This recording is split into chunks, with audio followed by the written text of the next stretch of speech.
Hello, everybody. Welcome to our little show. My name is Chris. I am here with Jimmy. Hello, Jimmy. Yeah, how you doing?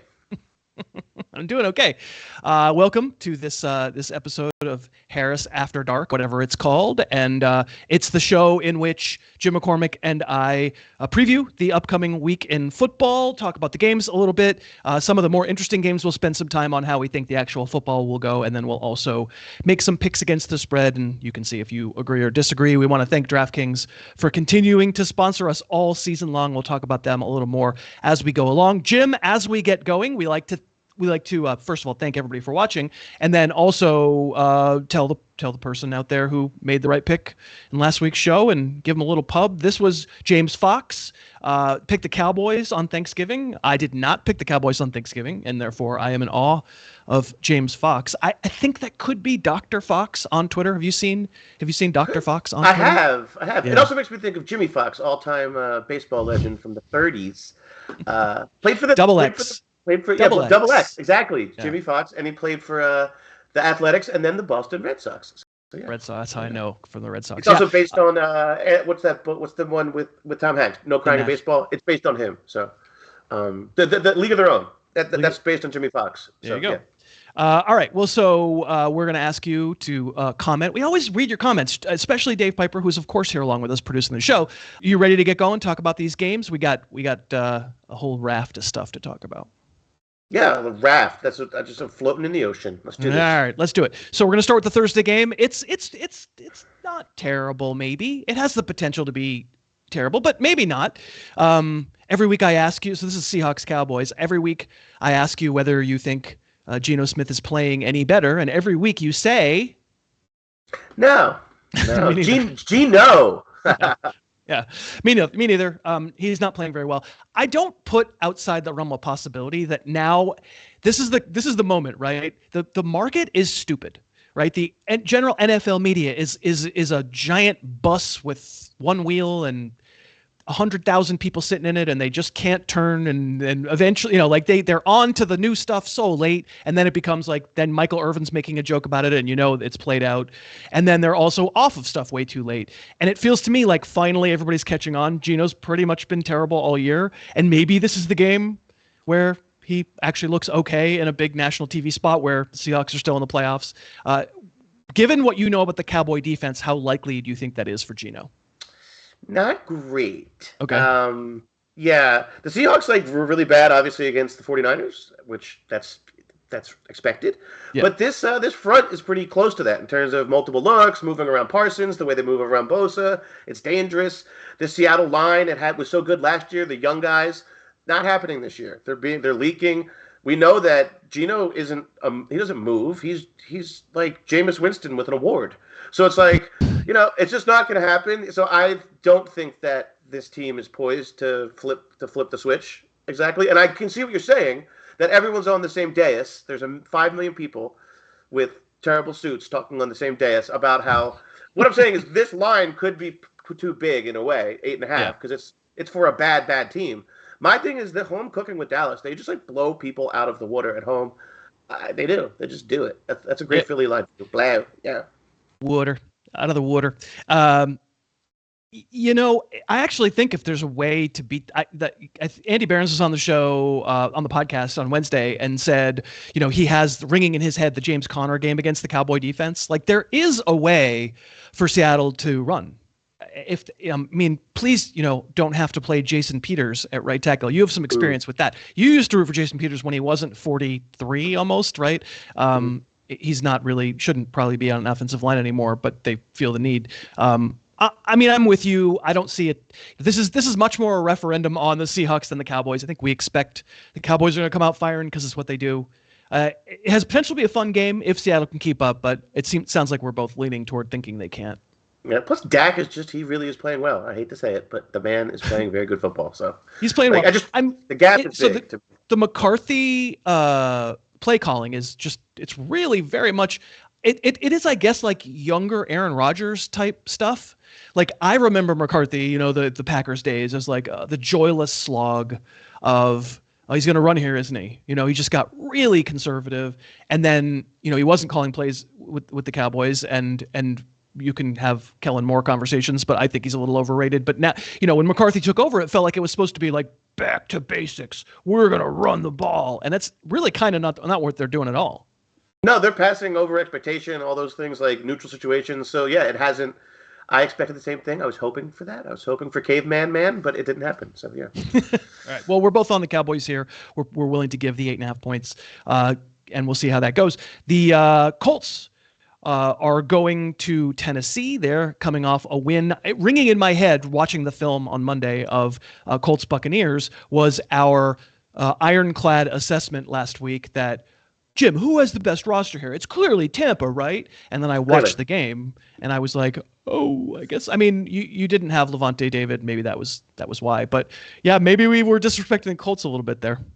Yeah, I mean, I did this thing where I looked at numbers, and the Colts are good on offense. They're not, but the league might be bad or something because they're 8th in offense. They're 8th in points, just straight up points per game. Like they're like 10th in yards. So it's not just, some lucky scoring binges. They're like maintaining a upper half defense, a top third offense. It comes down to Steichen. Like I think he's a great schemer. Like Minshew's not good, but he gets the guys. He gets the first reads. Wait, you're telling me you think this comes down to a Philly guy? I never would have expected that out of you. Yeah. Well, he's more of a Phillip Rivers guy because that's who he texts all the time, which seems like Rivers is busy.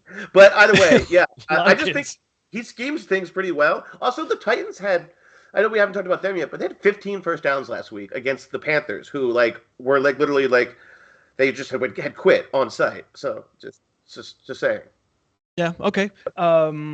I will give you. I think I read somewhere that from a clean pocket, Gardner Minshew's passer rating is 31st in the league.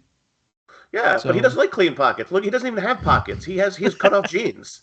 So I mean, your cutoff jeans don't have pockets? What do you do with the pockets on your cutoffs? Up for Philadelphia, we wear jean shorts called jorts. They're a little longer. They're above your knee, and you go to Wawa in the winter doing that. So yeah. And there are no pockets. Where do you put your cigarettes? Those are for your hoodie. Your hoodie. Okay. Yeah, your hoodie. In your little pocket, in the front of the hoodie. Yeah. So it sounds like here's why I think I like Tennessee in this game. It's because Grover Stewart's still not in, right? He's suspended in the middle of the yes. Yeah, our third president, Grover Stewart, at 302 years old, not filling in the defensive line for the Colts, and they've just been a wreck against the run. They might be a wreck against the run anyway, but they really are easy to run on. Rachaad White looked really good against them last week, and he's not all that good. This guy who plays for Tennessee at running back, I hear he's pretty good. So I think I'm on Tennessee. I don't think the Colts are good enough to be any kind of road favorite. They're a 1-point favorite. It's not like an outrageous line or anything. I put this at Tennessee -1, so I'm going to be on Tennessee's side. Is Zach Moss better than it doesn't matter to me at all, the Zach Moss Jonathan Taylor thing. I just want to say that it doesn't. Oh, it shouldn't better. Move the line. He's that's better. what I mean. That's what I meant. It doesn't move the line. And who cares? Minshew's going to Minshew. So Minshew's, for good or for bad, Minshew's going to Minshew. I agree with that statement. All right, the Falcons are going to go to the best turf when you want to rupture an Achilles. They're going to the Meadowlands to play the Jets, and it's a spot where you would think that the Falcons should sort of take care of business. And the Jets aren't good on offense. We got fooled on Friday. We took the big spread.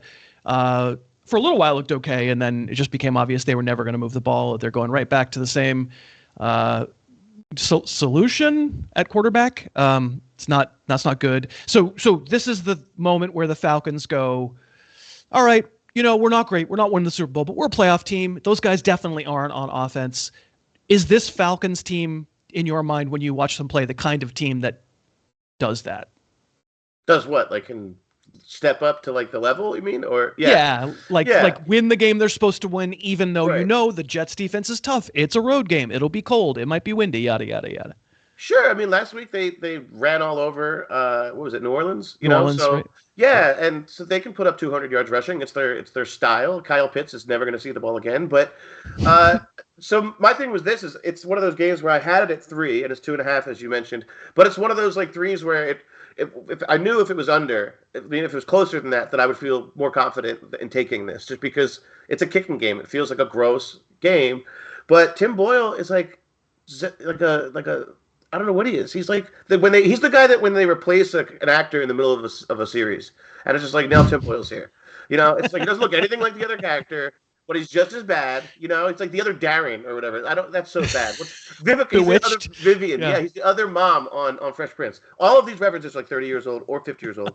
But that said, maybe Nate Hackett. Maybe he didn't say it the nicest way. But maybe Nate Hackett isn't good. Okay, I'm just going to throw it out there. I'm going to throw it out there. Maybe Robert Salah looks like an extra in 300, and that could come in handy. Okay? Because this guy might lose his job for this hubris of being like, we can do anything as long as we believe. It's like, no, you can't. No, you can't. The ayahuasca guy's not here.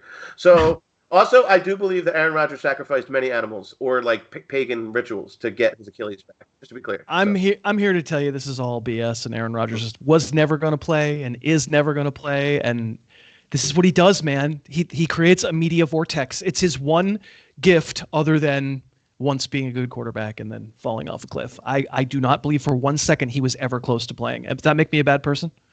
No, it doesn't. My only thing is his greatest gift this year is that there's I don't watch the Pat McAfee show, but I have seen the ticker under it, and it says, his views don't represent ESPN's Aaron Rodgers because he's going to come on in like 20 minutes. And I'm like, he has his own ticker update, which is incredible. But yeah, I'm giving the points. I think it's just a kicking game, and we talked about it. This Jets team can't move the ball, and it's not just a quarterback thing. It's a systemic. It is a quarterback thing, but they haven't solved that. So hey, there you go.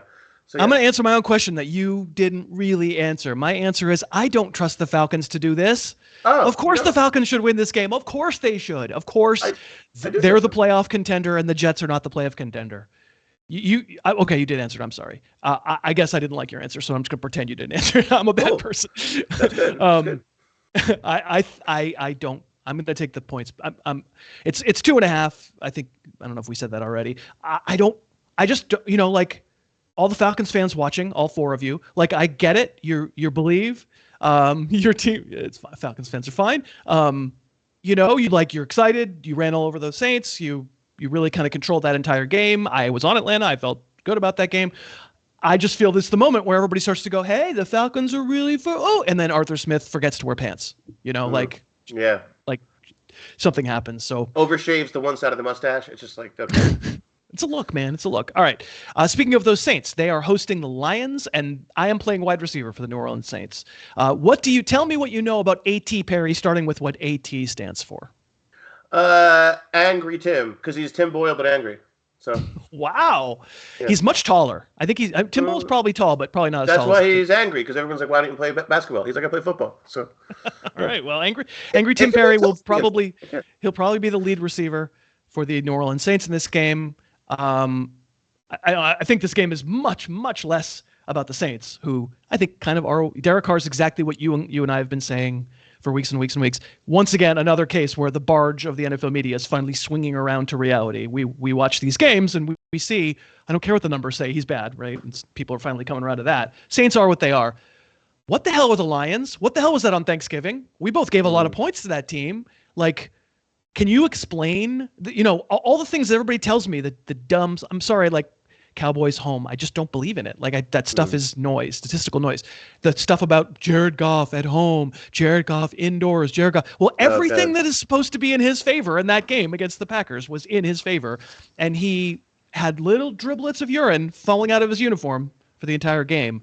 You watched it, and it's a serious football question. You can answer however you want with, you don't have to be serious about it, but like I legitimately now question whether we were just wrong about the Lions. It's quite possible. I just have to cross out this thing about Jared Goff and domes real quick. Thank you. All right, thank you. Did that. Got that done. Cool. Actually highlighted it, which makes it worse. But I don't know what to say about that one because I actually think Detroit bounces back big here. Like I don't know who they are. They are weird. They are a fickle, strange team. Also, like it was like they just kept turning the ball over. Like that is just noisy as well. Like turnover. And for really bad teams, it's not as noisy because you're bad. But is it noisy really bad. Hasn't Goff done it 2 weeks? Hasn't Goff done it 2 weeks in a row? Was it noise? The scary part is that they had a 50% pressure rate, which is like the highest pressure rates in the league are like 32, 33%, which is still that's a lot. A third of your dropbacks you're getting chased down the street. But this guy was like, it was like a house break-in every time. I don't know what the equivalent is. It's like meeting your like your girlfriend or your boyfriend's parents or your girlfriend's parents, whoever cares, and you just like throw up all over the table. That's the Lions. That is what the Lions do. My friend swallowed his tongue ring. Why did he have a tongue ring? It was the late 90s. And he swallowed his tongue ring meeting his girlfriend's parents. And it was the best because he'd be like, ah! So I thought that was great. But otherwise, the Lions swallowed their tongue ring last week. That's what happened. So. It happens. You get them screwing the ball. I didn't expect that as an analogy, but it absolutely works. It's exactly what they did. You're 100% right about that. I don't know. I think, okay, so I have to admit, I didn't know that about the pressure rate. I would be interested. What was the pressure rate the week before when they played Chicago and Goff did the same thing? Like, yeah, I'm hesitant to. In the end, I think this is a really good roster, and I think this is maybe a Jared Goff problem. And okay, I'm coming into this with a bias of thinking that Jared Goff is kind of just a guy, and that team needs a new quarterback. And if they're fooling themselves into buying into like multiple years of Jared Goff, they're not going to like go advance to the point where I guess we thought they were a couple weeks ago. I'm frustrated. They're road favorites by 4 points. And this was hands off for me. That's exactly actually what I predicted. So I think they deserve to be favorites against the Saints because, as I said, I think we understand what the Saints are. How did you read this point spread?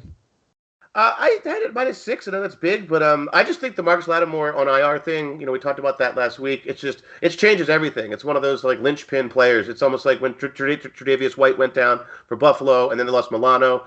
It's kind of happening with the Saints. They have that top heavy, fragile build like the Mickey Loomis build. Like, I know it's not the cap thing's not the point. It's the fact that they just kept signing old people. Like I've seen it a million times. I've seen it with baseball, whatever. You've seen it in sports all the time where you just keep relying on the same template and then it falls apart. So yeah, and then again, I just want to mention that Jared Goff performs well in domes. And all right. But no, seriously, he's bad. But like the last 5 weeks, like the Saints just haven't been good on defense. So it's been a 5-week trend, and Lattimore is like truly out. He's on IR. So I think they covered this. Yeah. All right. I don't have a bet, so I can't contradict you, but I'm going to say it's a push for me. It's my one coward game of the week. We'll get back to the rest of the action. Let's thank DraftKings for sponsoring today's show. They've sponsored us all year, and we would love it if you're interested in playing any of these games. If you've never downloaded the DraftKings app, if you do it, there's a little place you can enter a promo code for like where you heard about them, and they'll give you a little bonus. Enter Harris Tube. All one word, Harris Tube, and they'll give you the bonus of make one $5 bet. You'll instantly have $150 in bonus bets that you can spend and throw around in different NFL games, or if you're interested in the NBA in-season tournament or Premier League or NHL or whatever. It's a great place to play. They always on game days have cool promotions with like really like lopsided odds that are really in the bettor's favor. Jim, you've played some of the. I can't play DraftKings in California, but you've played some of these weekly specials. Yeah, they're fun. I played one last week that just was like they lured me into the bear trap, and it was great. It was a lion special of Thanksgiving, and it was just like Jared Goff won't swallow his tongue ring, and I said -540, and I took it, and so. Well, that notwithstanding, DraftKings is a great sponsor. I don't think there are actually any tongue ring wagers on DraftKings, but we would love it if you would sign up using the code HarrisTube, and then you will get $150 in bonus bets when you make one $5 bet, which is a pretty fun deal. And if you'd like the show to continue next year, please use the code HarrisTube. That'd be great. Thank you to DraftKings very much. All right, let's keep going with the rest of the Sunday slate. We've got the Broncos having won 5 straight, and a couple of those very, very legit wins. And even like, I can't really even poke holes like in last week. That was a good performance. Like, I don't know. I guess we've said it week after week after they won these games. Sean Payton's pretty good. They go to the Texans. You were on the Texans last week, and they were my best bet last week. And they were a 58-yard field goal doink off the crossbar from sending it to overtime. But if anything, what made me think was maybe we overrated that Houston defense. What do you think about that? That's quite possible. Yeah, they're very like schemy, right? Like they're schemed up. They've missed on several of these picks. What's his name? Singletary. I always mess it up. The Derek Stingley? Yeah, Derek Stingley. Yeah. The LSU guy, like, he was always a question. They took him over Sauce, which was a good move on that one. But, like, but seriously, like, they actually, like, but, like, Willie Anderson's good. I actually think there's a case for him to be Defensive Rookie of the Year, but that's not the point. It is that their secondary is really bad, and we saw that show up last week. But also, like, just some like Jaguars-y stuff happened last week, even though they were playing the Jaguars, right? It was that like 69-yard or 70-yard pass to catch to Tank Dell got called back on a holding. They've had a few of those where like big plays got taken off the board. They were the team that was in its own way last week. And I'm a little not confused by this line because I understand the premise, but I don't buy the winning streak as much as I do because of the defense. I don't think Denver's defense is playing that well. They have the third worst success rate. Just straight up success rate in the league. They're allowing a 45% success rate to their opponents per dropback. Does that include? Like, I'd love to know what it is for the last 5 games because there's so much noise in that early series. That's only the last 5 games. Oh wow, okay. That's during the streak. That's during the win streak. So. Oh okay. I mean, the Broncos pass rush like isn't very good. They sold it all off last year and then continued to not spend in the offseason on that. Titus Howard is going to be out, so that does affect me with Houston. But I think there is a bounce back here. It's this line bothers me because again I want it to be 3. I want it to be 3 because it's 3.5. But I'm going to give them. I just think like they've been getting a lot of lucky bounces, splash plays. It's all splash plays with Denver. 4 fumbles here, 2 picks here. I think that comes back to earth. I don't think that's sustainable for this defense. And yeah, I'm giving the points. My problem is a lot less with the defense. I actually think the defense is playing pretty good. I'm surprised by the number. Okay. So right. I could be wrong or the number could be wrong. Like numbers often for me always don't reflect what's actually going on. But I am concerned about the offense. And so if Houston's defense is I think the weakness, you're right, is in the secondary. I don't know that Denver wants to take advantage. I don't know that Denver wants to throw. Like I keep saying this, but they're terrified of Russell Wilson. Yeah. And I mean, he had like 10 attempts through 3.5 quarters last week, 8, maybe 9 attempts. They want to run and punt and hide Russell Wilson. And I don't think you can against Houston. I'm going back to the well. I'm with you. I feel strongly. This is a Houston minus 3.5. The Footy Pajama Patriots. Am I ever wrong? I'm wrong on a lot of other things. Am I ever wrong about the Patriots? Not on this one. No. You have the pulse of that team. Yeah, and there's no pulse. So yeah, they're dead. There's easy to take that pulse. There's nothing going on. Let's forget about the spread for a second. And honestly, let's forget about the Patriots. I think it's going to be Bailey Zappi at quarterback. Fantastic. Like they stink. They're bad. They're one of the 3 worst teams in the league. No question. Chargers. They're not going to make the playoffs, and that coach is not going to survive. Like, I want to have like an existential talk about the Chargers. It can't, like, as much as you and I make fun of Brandon Staley, and we think he should be gone, and he will be gone.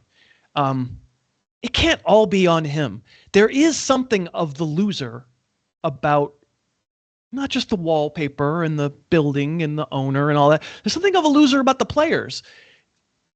Is this a situation where if a really legitimately good coach took over the Chargers, you would suddenly believe in them with the same talent?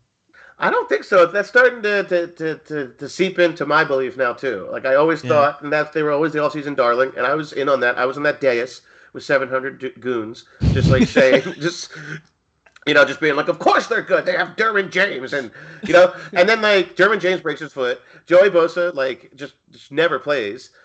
They pay a Patriots cornerback $100 million to go back to the Patriots. Like it's just they constantly make mistakes. They also like patchwork. They're fragile. They chase everything. Khalil Mack. They chase names over like maybe culture or quality players. Also, again, I don't know how to quantify this. I know it's just like it could be a completely hollow stat, but Justin Herbert has 12 games since he's become a starter, which is since he came in the league, right? Because of the lung puncture. He has 12 games with at least 40 passes and 1 or 0 touchdowns. That is like Flacco-esque. What is going on there? It's such a non-productive, fruitful thing where the volume's there and there's 326 yards.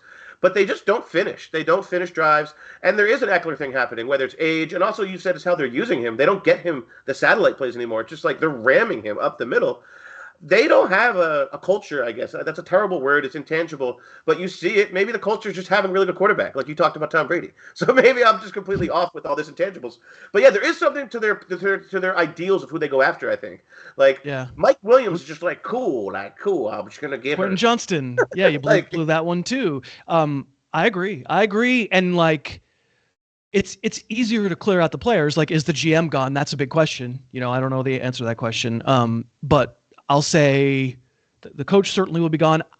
The quarterback is really, really young. History is littered with guys who figured it out. So give me the guy with talent who hasn't quite put it all together. I'm good with that. But I just feel like there's just a whiff of like, boy, there's maybe some stuff that needs to be cleared out. It's not as simple as Belichick, come to LA and everything's fine. It's the exact same roster. We'll just win. All right. Anyway, let's pick the game. The Patriots are what? 6-point home dogs? Yeah. And here I go. I'm going to do all that just now, and I'm going to give the points. Bailey Zappi sounds like a knuckleballer for the 1981 Oakland Athletics. Doesn't sound like a football player. It's just a crazy name, like Bailey Zappi's spitballer. He's just scuffing it up. Malik Cunningham might get in there. I don't know. They're going to get weird with it, okay? But I'm giving the points for no other reason than Keenan Allen's going to have like 74 catches. Yeah. New England stinks. Yeah, that's what it is. Yeah. Chargers -6. We didn't have to have a long conversation about New England because they're really bad. I'm on that with you too. All right, the Cardinals go to Pittsburgh. Is the Pittsburgh Steelers the luckiest team since the last year's Vikings? I guess I don't know. I didn't think the Vikings were this bad. As they kept winning close games last year, I kept going, yeah, Vikings are okay. They're not this good, but they're okay. And I watch these Steelers wins, and I go, well, yeah, it's just not good. I don't know what to say. It's it didn't work. It doesn't work every week, I guess. But firing Matt Canada, that's it. They're perfect. They're going to the Super Bowl. Yeah, 400 total yards. He never did that in his whole career. So he's sitting there with a $2 million buyout talking about 400 yards. So, I think the difference with that Vikings team was that, like, there was a repeatable element. It just would hit a wall, like, in the playoffs, or if you took one read away from Cousins, he was like, throw the line of scrimmage. Like, some things that you were going to take away. It happens all the time in basketball where you're like, all right, we're going to let Embiid post us up. And then in the playoffs, we're going to be like, let's just double the guy and see what happens. Like, you could change things to make it more difficult. I don't know what the pattern is for the Steelers team other than this defense has been pretty good. Like, they give up 10 points. They started 7 weeks ago, so they were bad because TJ Watt was in there. I'm going to say that. That's how good he is. And then, what was it? Week 4, they give up 10 points to a healthy Ravens offense. They've given up 15 points a game over the last 7 games. That's not many points. They haven't given up more than 20 points in 2 months. That's just like they're suppressing you. Again, that's also the offense where they just like slam Najee Harris into a Volvo, and it's all, but it's safe. It's a safeguard. It's boxy but safe. And also not like they've been good over their 7 games, but producer Dave started twice for Ohio football teams during that. So at quarterback, there is an asterisk there. It's been some really bad teams, but guess what? Arizona's not good. So Kyler Murray has a new trick though. He has the Rick Moranis move where he gets so small you can't see him sleeping in film rooms. So it's the next Disney movie. That's what Kyler Murray's going to be. Honey, I Shrunk the Quarterback. So. Wow! Did you get all your material out on that one? I did. I wrote all. Yeah, and then he also they play well and don't. Honey, so, yeah. I Shrunk the Quarterback. Period. Good. There. I actually didn't write that down. I just wrote Rick Moranis, and that let me go. So thank you. Boxy but safe. Also Jim McCormick. That's actually from a 1989 movie about advertising. But yeah, so Dudley Moore. Should I say I'm on the Cardinals here? Because I'm on the Cardinals here.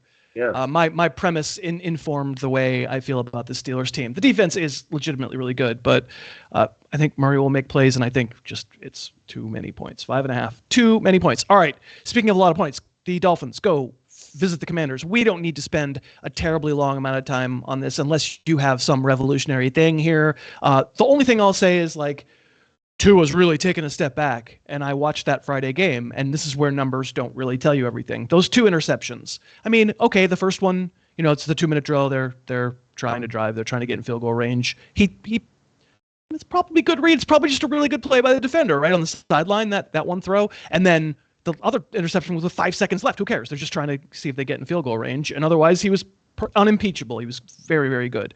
And so this notion that he's bad against good defenses, I just saw him be good against a good defense, and I don't care about those 2 interceptions. And maybe I don't know. I don't know why I'm rushing to defend Tua. I just unless you have something really important to say about this game other than it's a rematch of a Super Bowl a long, long time ago, right? Like Dan Marino's Super Bowl, 84 or something. And cold weather. I mean, Miami is proving us all wrong that all these players who were born and raised in Florida, even though they're from all different places.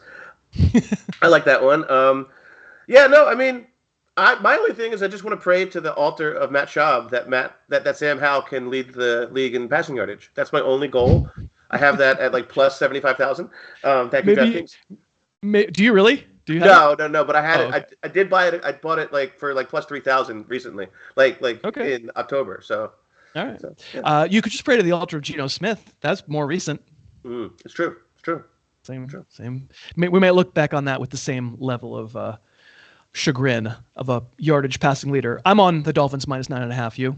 Yeah, I am as well. Yeah, just yes. All right. So the Panthers. I want to dig into your philosophy. When I was thinking of this show, what I thought of first of all is I just wanted to hear your philosophy of like what it means when a coach gets fired and what it does to the team.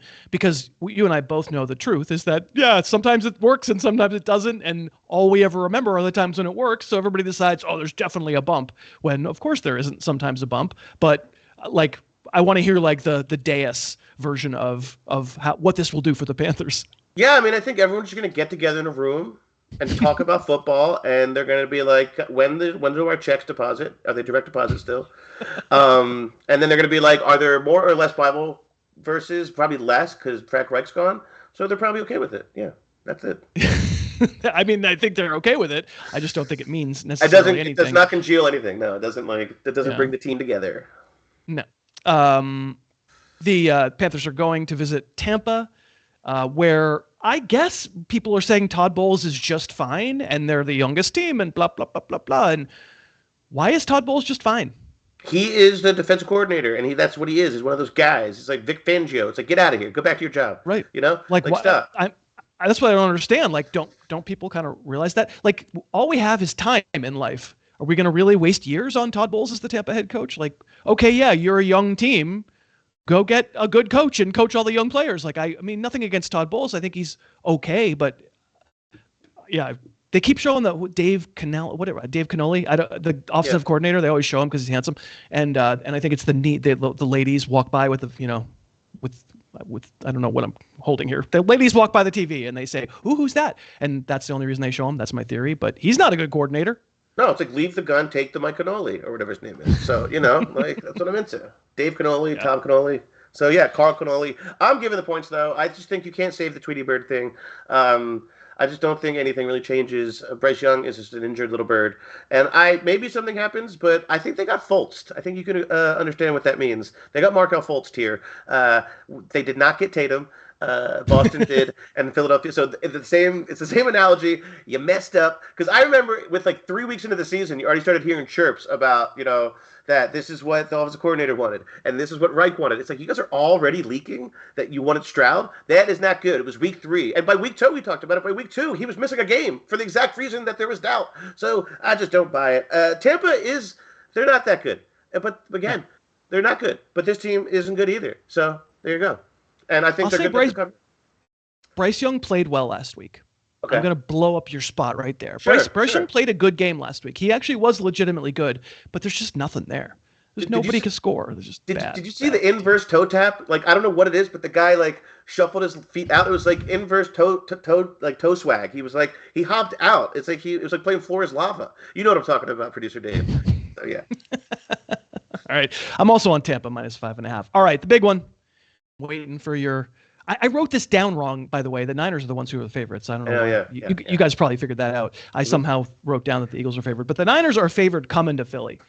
And I mean, this just becomes the bet on the Eagles show, but I don't understand that. The logic is too many hard games in a row. There's definitely a letdown. And to my way of thinking, that whole letdown thing is exactly as reliable as that whole they fired their coach, so they're going to be better thing. Like, I think you remember the times that there were letdowns. But you know what should have been a letdown last week? The Eagles. They had just beaten the Chiefs. And they came back. I mean, I guess they let down the first half, but they figured out a way to do it. Hit a long field goal. Sent it to overtime. I don't understand. I don't understand the logic that goes, you know what, billions of dollars, we expect you to go on the 49ers. Like, why wouldn't you be on the better team? Yeah, I mean, I guess people are pointing to point differential. At least I've seen that be the case. It's like this huge point differential. But they have beat, so the 49ers, I want to talk about the best shot thing, too. Not to say that people don't give their best shot to the 49ers, but they had a stretch where they looked terrible. We can say it was the brain injury for their quarterback, which is not that's a legitimate concern, but it was a month. It wasn't like two games or a game. And again, I don't know what exactly was going on, but they've had swoons themselves. The Eagles have survived their swoons, even in-game swoons, and they adjust. I don't know what to say, but a really quick Philly accent. Yeah, you just don't know that Brock Purdy got a metal arm with wires in it after that surgery. They're cheating. You know what I mean? He's got, dude, go Birds, hold the mayo. Just kidding, extra mayo, go Birds. Clip it. They put computers in his arm. Clip it, Pyper. Yeah, man. I agree with the random cheesesteak fan that this is just weird. Like it's one where it feels like the universe like decided something, and I don't get it. Like, this is a revenge game for the NFC Championship game in which the Niners, lost Brock Purdy, but lost by 1,000 points. There's no world where I don't think that the Eagles are better. And the Chargers the 49ers, God, I call them the Chargers. The 49ers are really good. But one of these teams exerts its will in every single game. Like, I don't know if there's such a thing as, like I said before with the Chargers, maybe just a bunch of losers. I don't know if that's real. And I don't know if the team is a bunch of winners. I don't know how you tell that until after the fact and they've won a lot. And the Eagles haven't won anything yet. But if anybody in the league this year feels to me like they are just flat out winners, Jalen Hurts with one knee feels like that dude. Like, he can be terrible. He can throw 20 yards in the first half. He's going to figure it out. He's going to find a way. He's going to run for 8 touchdowns and make it happen. I'm all over the Eagles here. Yeah, he's so good that a couple nights ago, LeBron James accidentally ran into him at the Sixers game. It was like, okay, all right, buddy. I'm sure you meant to do that. Just get that photo up because you're down 30. But seriously, they just do. They impose their will, and I think it's funny because McCaffrey's great. They have their skill weapons are absolutely incredible. I won't say the secondary is better. It's worse. It's aged and it's lost some talent. But I will say this: the rush defense is real. I don't care about DVOA and stuff like this. Personnel wise, Jordan Davis and Jalen Carter are just better than what we had last year. We had undersized interior pass rushers. This dude, Milton Williams, is a monster. We have a DT rotation that's as good as anybody's. Bang. This is a good game for my emotions. So. We. We. Look, I have a Sixers. I have a patriotic, this is make the Sixers. Well, I thought you were desecrating the flag. I didn't know what was going on with that shirt. Now I know. No, you can't desecrate anything with these lapels. Look at these. You could desecrate 1973. This is a 1975-74 shooting shirt. I can show you. Yeah. 75-76. Thank you. There you go. We'll both move on. We'll both move on from the Eagles that we don't understand that line. We're going on to another city invading the fair city of Los Angeles and deciding to own half of the stadium, SoFi, down there in the South Bay. It is the Browns. I think it's Joe Flacco. I hope it's Joe Flacco. I would love for it to be Joe Flacco playing quarterback for the Browns against the Rams. Joe Flacco and Matthew Stafford, that probably isn't a record for immobility among quarterbacks, but it's close. It's pretty impressive. It really is. These guys, they just have those Inuit boots, those snow boots. I don't know how do you say Inuit? Yeah. But seriously, Joe Flacco, can you imagine how excited he was when his 7-foot Nokia started ringing? He's so excited. But seriously, my favorite prop bet for this, and DraftKings does, this is a real prop bet. 46 pass attempts, 191 yards exactly. That's the prop bet. And it's minus 220. It's not even good odds, but I'm going to take it. Tyron, you gotta be careful. You're joking. People shouldn't go looking for that. No, but they should go over on attempts on Joe Flacco. It's going to be a lot of attempts. So I don't know how to really read the Browns, right? They would have been a playoff team. It's very clear, but you can't expect this to go well. And they're not only that, but they're saying, but when DTR is back, he's still our quarterback. Oh God, come on. That's run its course, hasn't it? At least play Joe Flacco. At least I would trust that he would be able to keep the trains running on time. And yet it's 3.5 and I'm going to give them, the defense is really good. Yeah, they are. They gave up 38 to Indy, 27 to Denver, last week, which was whoa. But again, that was also DTR style. That was splat. They were in bad positions the whole time. I'm giving the points just because I think Cleveland hit a wall here. I just think they did. Yeah. And Stafford's bad. Yeah. Go Rams. Stafford's bad. I'm but Flacco's giving the worse. points. I mean, Flacco's worse. I'm taking the points. I don't feel strongly about it. You could probably talk me out of it. I said it. I thought it would be 3. I was praying it would be 3, and then it could be a push, and it was 3.5. So I don't think anybody should really spend a lot of hard-earned money on that game. Not a lot on any of these games. Please play responsibly. We go to Sunday night. We go Chiefs-Packers. Suddenly, kind of looks like a good game. I don't know. You're never going to hear this, but it's a rematch of Super Bowl something. I don't know. Yes, is that 1? I guess it's 1, right? Yeah. Super Bowl 1. Yeah, I guess that's right. The guys talk like the Penguin, like, yeah, go, yeah. Football. That's the ticket. That's the Penguin? That's the ticket. I don't know. No, the Penguin coach, Stram, or whatever. Hank Stram. He looked like a penguin. That's what I mean. Penguin, though? He looked like Danny DeVito. That's not... It's fine. Just your voice didn't really sound like Penguin is my point. I thought you were doing that. No, yeah. Yeah. So, I don't know. I had a tongue ring in, so, you know. Yeah. Is that Jimmy Cagney you were doing? Yeah, it's Jimmy Cagney playing the Penguin. He has no versatility, so. He has a lot of Jimmy Cagney. My God, he could go from the Penguin to the Riddler. He was in all those episodes, as I recall. The Chiefs are going to Lambeau, and we've honestly done enough Chiefs work. This is another one where the barge has swung around in our direction, right? We watch the Chiefs every week, and we see that the offense just isn't flat. It's not bad offense. It's just not a good offense. It's just right down the middle, and that what makes the Chiefs go is the defense. I want to talk about the Packers because. The flip side of my chagrin over the Lions and what the hell happened to them is maybe the Packers figured something out. Like, do you consider that Jordan Love game, which was truly immaculate, do you consider that to be like a potential watershed, or are we going to feel like, nah, that was a little bit of a fluke, more about the Lions in a couple of weeks? Felt a little bit like the Lions. Their secondary was extra bad.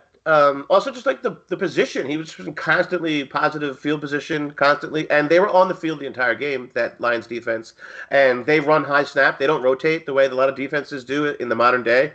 Like, that's a Campbell philosophy, and that's a Aaron Glenn philosophy, which is like old players are like, you're staying out there. It's like, yeah, but coach, I played 91 snaps. So they don't. That is a thing for them. They can get worn out.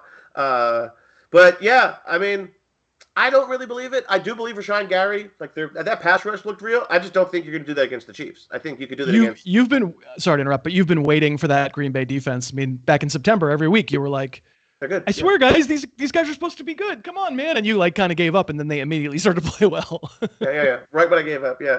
I also think just Andy Reid's over his Thanksgiving leftovers. Patrick Mahomes dresses like Ricky Bobby. Does anyone notice that? That he constantly has 7-foot Oakleys on and a tracksuit, like a Sergio Tacchini tracksuit. So do you think that the Oakleys came from the same store as Joe Flacco's 7-foot Nokia? Yeah, and they both have Bluetooth. So they're the first Bluetooth ever. So yeah, I think actually Flacco has Bluetooth. Yeah, legitimately, just a Bluetooth. Yeah.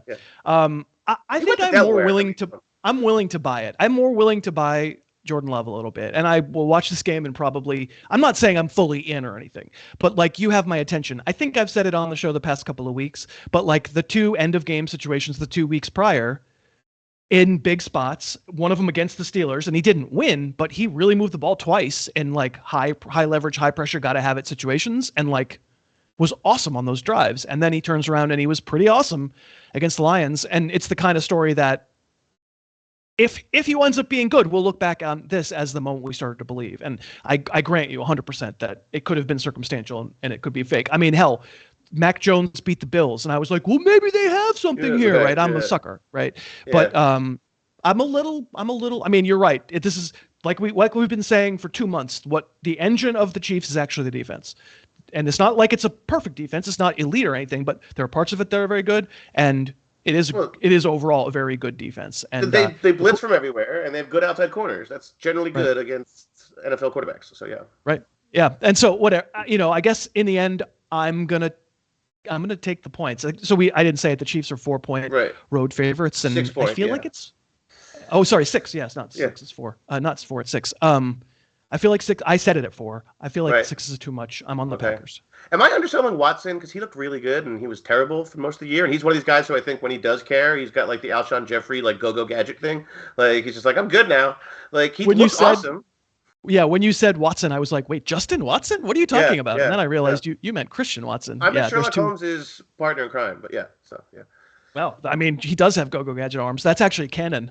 And he talks like Sir the Arthur Penguin. Conan So Doyle. yeah. And he sounds like the Penguin. That's canon. That's canon. See, I'm Sherlock Holmes. See. So I got Packers +6. How about you? I had the Chiefs -6. I had it on the dot, but I'm giving them. So. All right, you're giving them. All right, then we get to Monday night. It's so sad.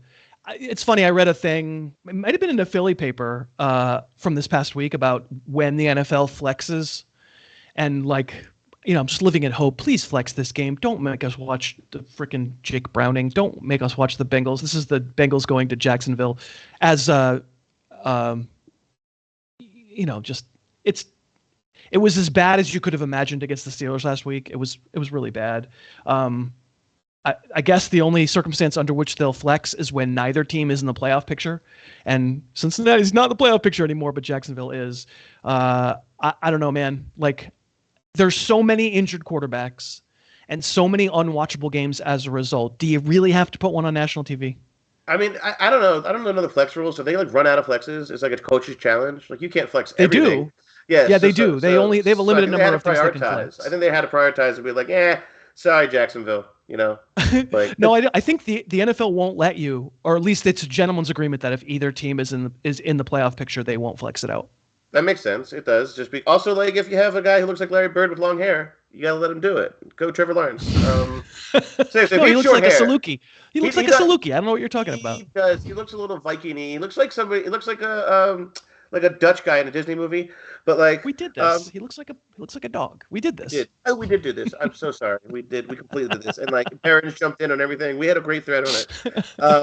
But I do think that Lawrence, again, we talked about the Stroud thing. I do think Lawrence has played better than say the outcomes this year. He's above mid-level. He's in that top 10, 12 passers. Yes. I think so. There is a realignment in some sense coming. And yeah, I hate to say it, I really did respect, or I continue to respect the Cincinnati roster, but it's one of these situations where the offense is going to put them in terrible positions. They actually don't have the winners on the outside that they used to have. That the attrition, like Jesse Bates, losing him, that guy's great. He's the rare safety that makes a difference. So I just think it's going to be bad. Also, Pat Freiermuth had 700 yards last week. So it's just not looking good for these guys right now. I feel bad for Cincinnati fans because they really do have a nice formula. It's just fragile. It's not fragile. That's even not the right way to say it. You lost the best quarterback. You lost a top 5 quarterback. It's horrible. If anybody's out, if Jalen Hurts goes out, Marcus Mariota would be in my nightmares. So it's so there's no alternative. Yeah. As John Daigle said on the podcast on Tuesday, probably shouldn't be taking the Bengals, but he said it Bengals, which we all loved because it made us think of Jim Nantz, who also calls them the Bengals. But Jim Nantz will not be calling this game, and Joe Buck will not call them the Bengals, and we will not call them either way. We are both taking Jacksonville -8.5. That gets us through all the games, and now is the part of the program in which we pick our most confident bet of the week. I bet you get to go back to your home team, don't you? No, I'm going to the Detroit Lions, and I'm going to do the Dan Campbell thing. I'm going to have 800 milligrams of caffeine, and I'm going to get some long winter cut and stuff in here and go, yeah, go Lions. So, yeah. All right. I don't understand the line, but I'm actually going to stay away from that game too. The Niners are a great team, and I don't want to. They might be the second best team, so I don't want to play with fire there. I'm going back to the Texans. I thought maybe you were, from what you said about the Texans, I was wrong about them being the best bet last week. I'm going to go back to them. Yeah. This week I set that line at 7. If it stays at 3.5, it feels like value. Like you said, you'd rather it be 3, but I'm willing to give 3.5. But what do you think? This is the point of the show where I go. Down there. See, down there. Down there. You know what I'm saying? Down there, Jim. Down there. Yeah, go down there. Yeah. Go I mean, maybe don't say it that way. No, yeah, my tongue ring fell out. Yeah. Go down where Jim's tongue ring fell out. We mean down in the comments. Get your head out of the gutter, everybody. My God. Down in the comments, let us know what your most confident bet of the week would be.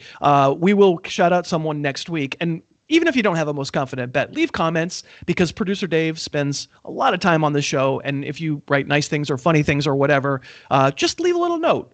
I challenge you. Let's get 100 comments on this video because it's nice to Dave. So just say great video, just say something because it's nice to Dave. And he doesn't sleep because he's got baby Butch.